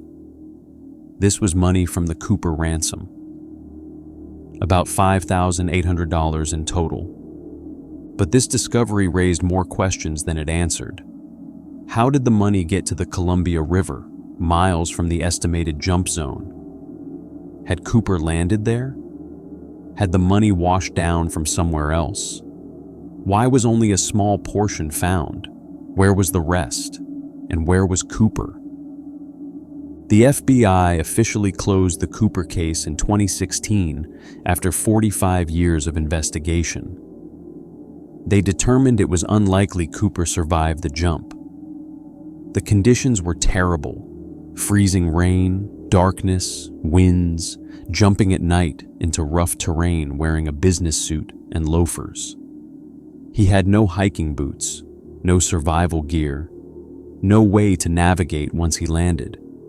Even experienced skydivers considered the jump borderline suicidal. But the lack of evidence makes it impossible to know for sure. No body was ever found, no parachute, no significant amount of the money beyond those 3 packets by the river. Cooper vanished as completely as if he'd never existed. Over the decades, numerous people have come forward claiming to be Cooper or claiming to know his identity. In 2007, a woman claimed her uncle Kenneth Christensen was Cooper, pointing to similarities in appearance and the fact that Christensen was a former paratrooper. In 2011, another woman claimed her deceased husband, William Gossett, was Cooper. In 2023, the children of Richard Floyd McCoy, who committed a similar hijacking in 1972, claimed their father was Cooper. But none of these claims have been definitively proven. The FBI says they've investigated all major suspects and found no conclusive match. Cooper's true identity remains unknown. What we do know about Cooper is limited to what witnesses saw during the hijacking. He was white, between 5'10" and 6 feet tall, approximately 45 years old, with brown eyes and dark hair. He was calm, polite, and precise. He knew about aircraft and parachutes. He was familiar with the terrain. He planned the hijacking carefully, but his escape plan seemed improvised, almost desperate. The most popular theory is that Cooper died in the jump. Perhaps he landed in the wrong area and died of exposure. Perhaps his parachute failed. Perhaps he landed in the Columbia River and drowned, with the money eventually washing up on shore. His remains could be anywhere in the vast forests of southwestern Washington, never to be found. But there's something romantic about the mystery, something that captures the imagination. D.B. Cooper, as he came to be known due to a media error, became a folk hero of sorts. The hijacker who got away. The man who beat the system. The legend who jumped into the night and disappeared. To this day, Cooper's case remains the only unsolved air piracy in American history.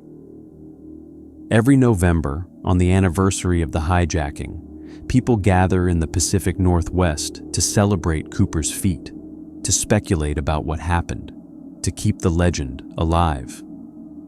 And somewhere, perhaps in a forgotten corner of the Washington wilderness, perhaps at the bottom of the Columbia River, perhaps in a grave unmarked and unknown, there might be the remains of a man in a dark suit who once did the impossible and got away with it. Or perhaps, in some unlikely scenario, there's an elderly man somewhere who knows the truth, who lived the rest of his life with the secret, who pulled off the perfect crime. We'll probably never know, and in a way, that's fitting. D.B. Cooper belongs to mystery now, to legend, to the realm of stories that refuse to end because the ending was never written. Before D.B. Cooper, before the internet age made every disappearance a viral sensation, there was another vanishing that captured the world's attention and never let go. This is the story of a pioneer, an icon, a woman who shattered every barrier placed before her and then flew into history, never to return.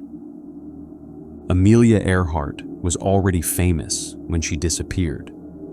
She'd been famous for years, one of the most recognizable faces in America, a pioneer whose name was synonymous with courage and adventure. She was the first woman to fly solo across the Atlantic Ocean. She'd set altitude records, speed records, distance records. She'd written books, given lectures, inspired a generation of women to pursue their dreams without apology. She was married to publisher George Putnam, who promoted her relentlessly, making her into a brand as much as a person. By 1937, Amelia was 40 years old and looking for one more challenge, one more feat that would cement her legacy.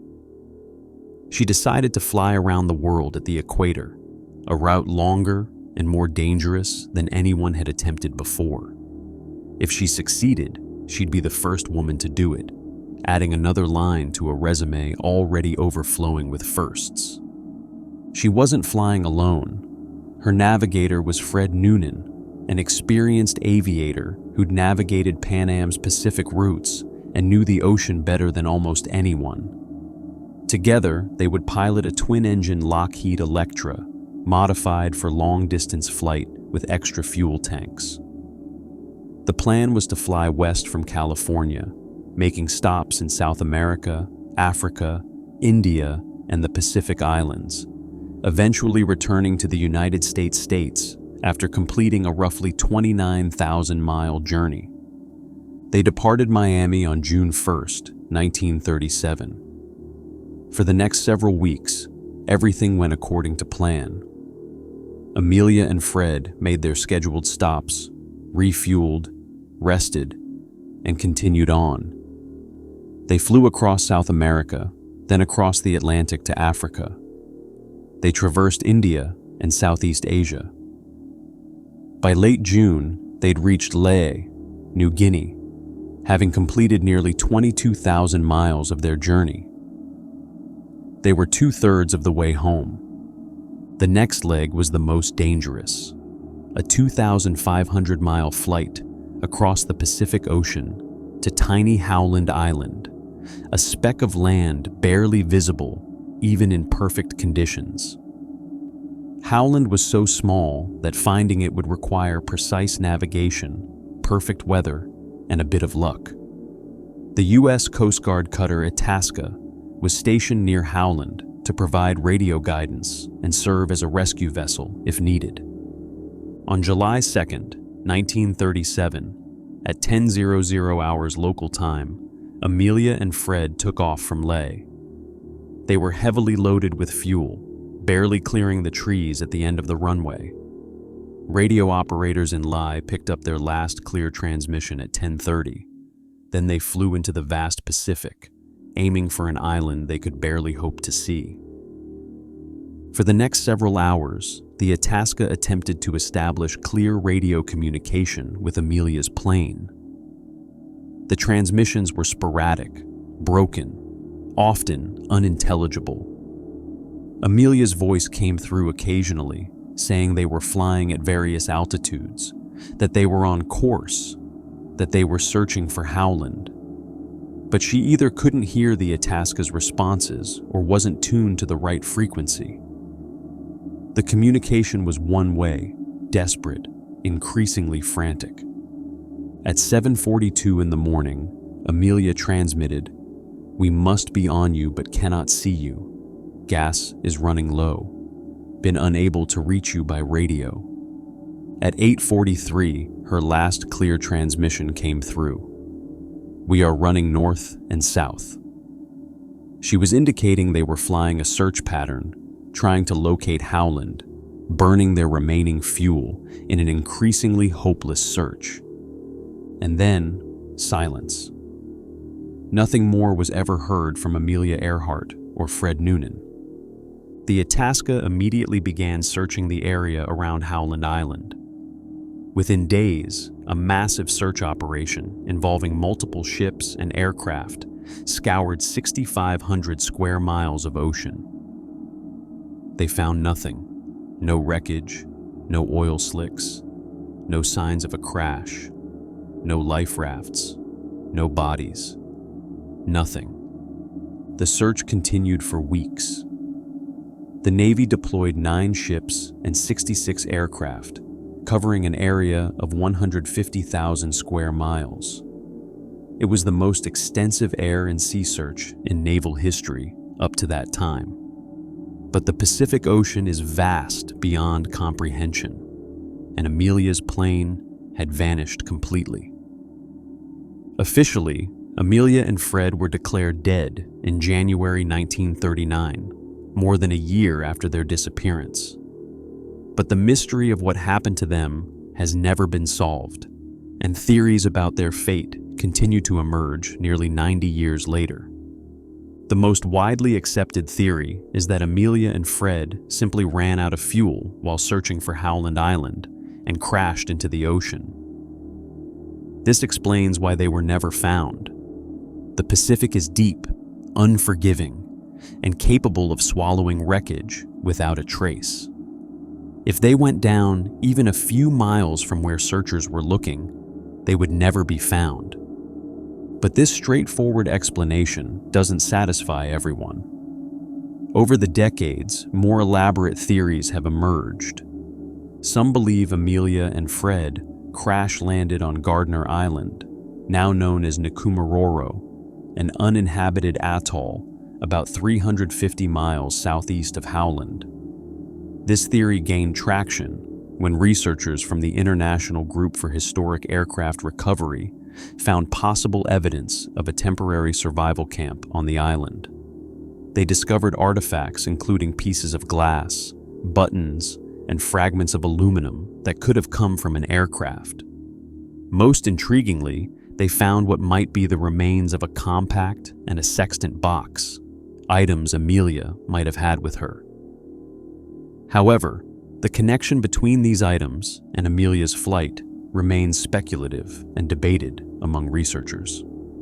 In 1940, workers on the island reported finding human remains, including a partial skeleton.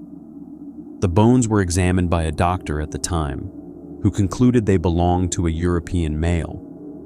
But modern forensic anthropologists who reanalyzed the measurements in the 1990s suggested the bones could have belonged to a tall woman of European ancestry, matching Amelia's description. Unfortunately, the original bones were lost, so further analysis is impossible. This theory remains highly debated, with many experts skeptical of conclusions drawn from measurements alone. This theory suggests that Amelia and Fred survived the crash landing, but died on the island after weeks or months of desperately trying to signal for help. It's a tragic scenario, perhaps more haunting than a quick crash into the sea. But it's also speculative, based on ambiguous evidence.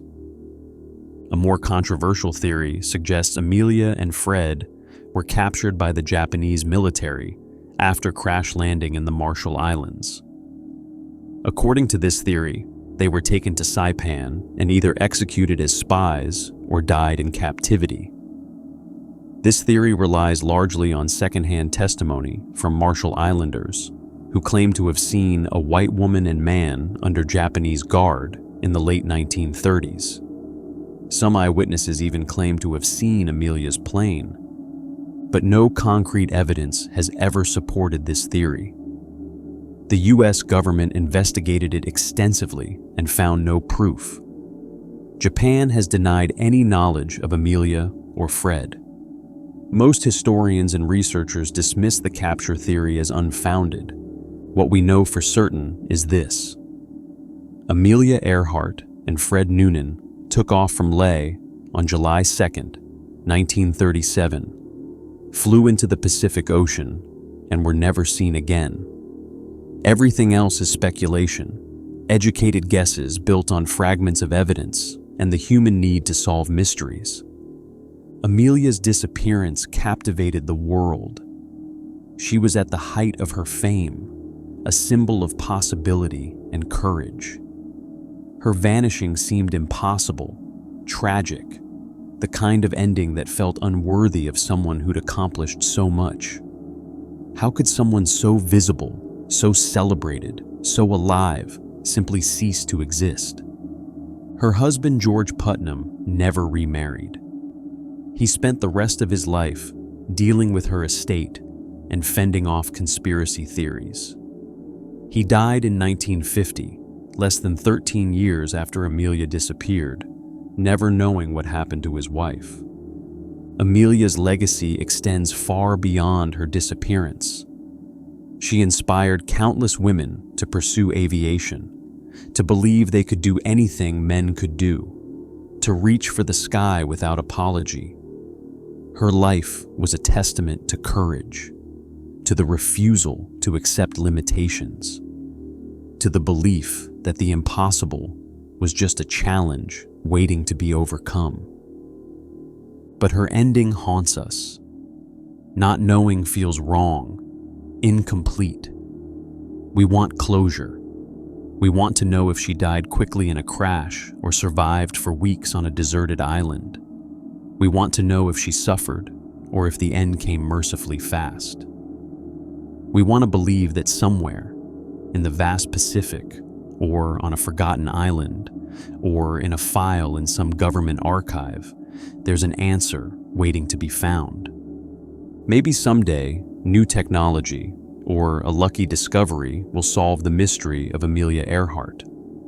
Maybe her plane will be found in the deep ocean trenches. Maybe more evidence will emerge from Nikumaroro. Maybe, though it seems increasingly unlikely, someone will find proof of what really happened in those final hours. Until then, Amelia Earhart remains suspended in time, forever 40 years old, forever flying into the unknown, forever becoming not just a person, but a legend, a mystery, a symbol of all the questions that refuse to be answered and all the dreams that refuse to die. And finally, we come to our last case, a disappearance that involves power, corruption, organized crime, and a man who knew too many secrets. This is the story of someone who thought he was untouchable, who believed he could reclaim what was taken from him, and who learned too late that some meetings are traps from which there is no escape.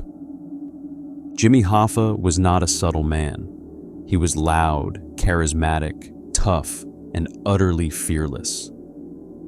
As president of the International Brotherhood of Teamsters, he'd built one of the most powerful labor unions in American history.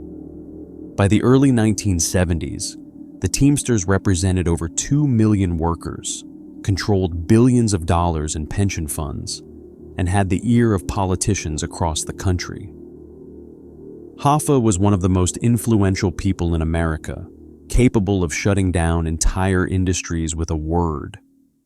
He was also deeply corrupt, with proven connections to organized crime.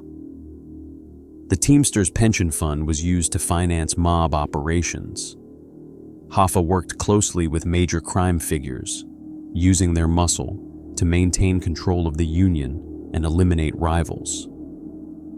He was investigated by Robert F. Kennedy when Kennedy was Attorney General, leading to an intense personal enmity between the two men. In 1964, Hoffa was finally convicted of jury tampering, fraud, and conspiracy. He went to federal prison in 1967. But even from behind bars, Hoffa attempted to run the Teamsters. He remained a force, a presence, someone who couldn't be ignored or dismissed.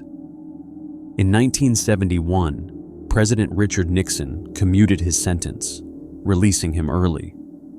There was one condition. Hoffa had to agree not to participate in union activities until 1980. Hoffa had no intention of honoring that agreement. By 1975, he was actively working to regain control of the Teamsters. Frank Fitzsimmons, who'd taken over as president in Hoffa's absence, was not eager to give up power. Mob figures who'd once supported Hoffa were also wary of his return. He was too unpredictable, too ambitious, too likely to draw attention from law enforcement. Some believed Hoffa had become a liability. July 30th, 1975. A hot Wednesday afternoon in suburban Detroit. Hoffa left his home that morning, telling his wife Josephine he had a meeting. He was going to the Matches Red Fox restaurant in Bloomfield Township, a popular upscale eatery. He was supposed to meet with Anthony Tony Jack Giacalone, a Detroit mob captain, and Anthony Tony Provenzano, a Teamster official with ties to the Genovese crime family. The meeting was supposedly called to resolve tensions between Hoffa and Provenzano, who'd had a violent falling out years earlier while both were in prison. Hoffa believed this was a chance to reconcile, to smooth things over as he worked his way back into power. He arrived at the Red Fox around 2 o'clock in the afternoon.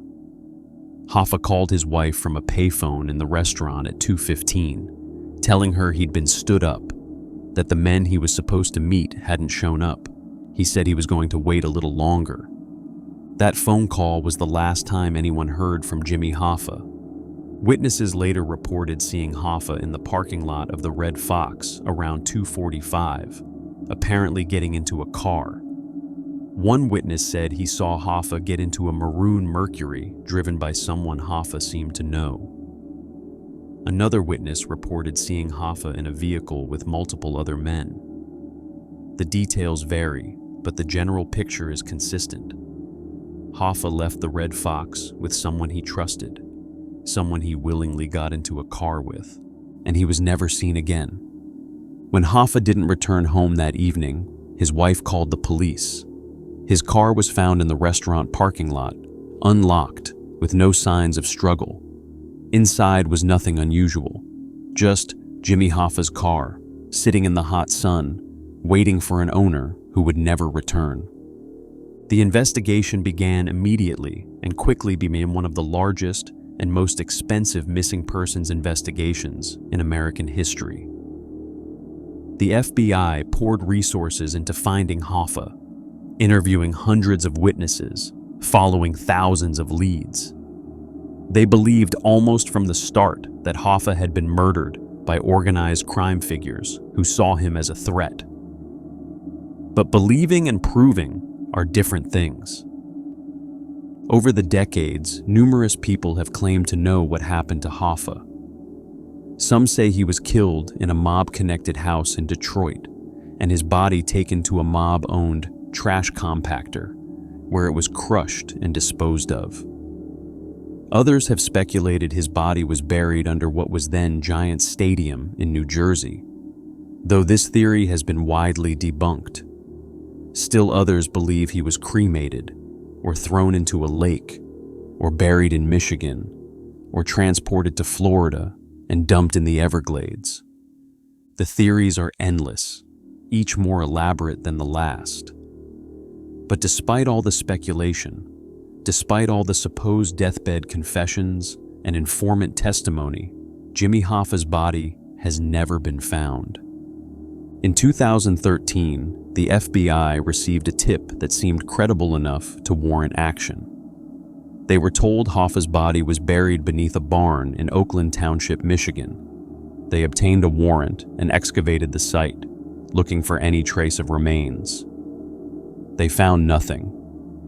The barn yielded no evidence of Hoffa or his burial. Similar searches have been conducted over the years. Fields have been excavated, homes have been torn apart, landfills have been sifted through. Every time, investigators come up empty. Hoffa, it seems, was disposed of with professional efficiency, his body hidden so well that nearly 50 years of searching has revealed nothing. In 1982, 7 years after his disappearance, Hoffa was declared legally dead. This allowed his estate to be settled and his family to move on, at least legally. But emotionally, morally, there was no closure. Not for his family, not for his supporters, not for anyone who'd followed the case. The most widely accepted theory, supported by law enforcement and investigative journalists, is this. Jimmy Hoffa was killed by mob figures who feared his return to power would disrupt their lucrative arrangement with the Teamsters. The meeting at the Red Fox was a setup.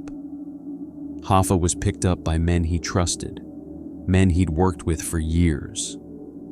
He was driven to a nearby house, possibly the home of a Detroit mob figure, where he was murdered. His body was then disposed of through mob channels, likely incinerated or buried in a location that's since been built over or otherwise rendered inaccessible. But without a body, without physical evidence, without anyone willing to testify truthfully about what happened, the case remains unsolved, and it's likely to stay that way. Most of the people who would have known what happened to Hoffa are dead now. The mob figures of the 1970s are gone. The institutional knowledge of that era has faded. Whatever secrets remain are locked in the graves of the men who took them there. Jimmy Hoffa's case has become part of American folklore, referenced in movies and television shows, joked about in ways that would be impossible with more recent disappearances. "Where's Hoffa?" has become shorthand for any unsolved mystery, any secret that's been kept too well. But behind the cultural references and the dark humor is a real tragedy. A man who, for all his flaws and crimes, was a father and husband, who vanished one afternoon and never came home. His family never got to bury him. They never got to say goodbye properly. They've spent decades wondering where he is, if he's in a landfill, or under a building, or at the bottom of a lake. Not knowing for them has been its own kind of torment. And so, Jimmy Hoffa remains missing, officially, permanently, a name that will forever be associated with one of America's most enduring mysteries. He went to a meeting on a July afternoon and walked into legend, becoming not just a person, but a question mark, a void, a reminder that sometimes people just disappear, and we never, ever find out why.